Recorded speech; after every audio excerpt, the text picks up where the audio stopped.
সংস্কারের কথা বলে মূলা ঝুলাচ্ছে। তারা এই গণভোটের নাম দিয়ে গণভোটে হাঁ ভোট করে তারা ক্ষমতায় থাকতে চায়। তারা যে সংস্কারের কথা বলছেন, যে বাস্তবায়নের কথা বলছেন, এগুলো সম্পর্কে তাদের কোনো বাস্তব অভিজ্ঞতা নেই। গণভোটে হাঁ বলা মানে তুমি কিছু না বুঝে হাঁ বলছো। তাহলে সেই সরকারকে আমি বলে দিতে চাই, আপনার কাছে কোনো ক্ষমতা থাকবে না। একটা পরিষ্কার কথা তোমাদেরকে বলি, এটা কিন্তু খুব দরকারি কথা, অনেকে বুঝতে পারছে না। দেশকে গণভোটে যদি না দাও, তোমরা যদি না বুঝো, দেশ ধ্বংস হয়ে যাবে। এইটা কথাটা আমি বলছি, কথাটা অনেক সময় বুঝিয়ে বলার চেষ্টা করছি। এখনও তারা যেটা করতে চাচ্ছে, গণভোটের নামে তারা তোমাদের কতগুলো সংস্কারের কথা বলে মূলা ঝুলাচ্ছে।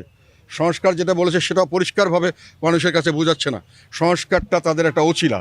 তারা এই গণভোটের নাম দিয়ে গণভোটে হাঁ ভোট করে তারা ক্ষমতায় থাকতে চায়। অন্তর্বর্তীকালীন সরকার ক্ষমতা থাকার অর্থ হলো অন্তর্বর্তীকালীন সরকারের সঙ্গে এনসিপি ক্ষমতায় থাকবে, জামাত ক্ষমতায় থাকবে। তারা ক্ষমতা দীর্ঘায়িত করার জন্য এই গণভোটের বাহানা নিয়েছে।